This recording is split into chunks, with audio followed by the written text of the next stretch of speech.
We've had drug shortages of varying degrees over the last 2 decades, but we've always been able to make things work. But we've really reached an inflection point in drug shortages to where these drugs simply are not available and not available for long periods of time.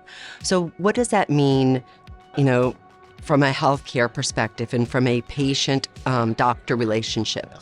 We are finally being forced to make decisions about who's going to be receiving these drugs and who's not.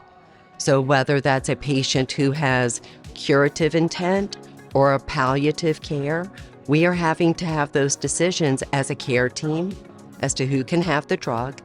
And then we're having to have those discussions with patients as to why we are not perhaps able to give them their drug on a certain day, and they might have to wait a couple of days, a couple of weeks, or maybe they're just not able to get that particular drug.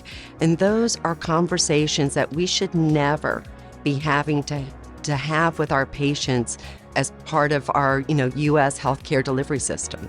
Drug shortages and drug manufacturing, at a larger scale, probably involved 10 to 12 to 15 different stakeholders that are involved in the manufacturing of a drug.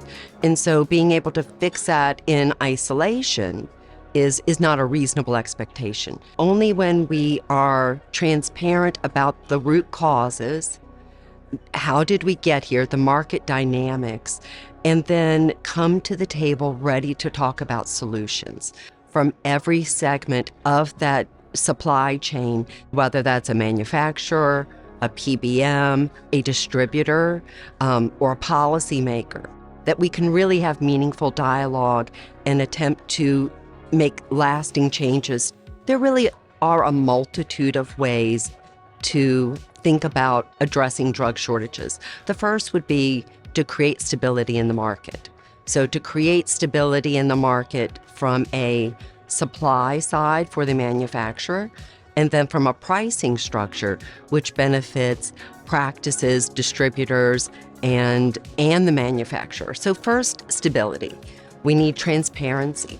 We need to be able to see in times of shortages, where are all of those varying stockpiles or places of high inventory?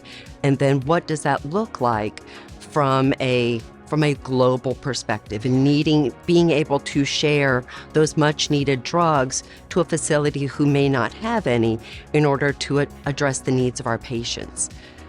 We have legislative ideas around a floor around pricing. We do need a stable pricing market in order to produce these drugs as well. So there's just a multitude of levers that can be pulled from a manufacturing, a PBM, or a legislative perspective to help fix these shortages.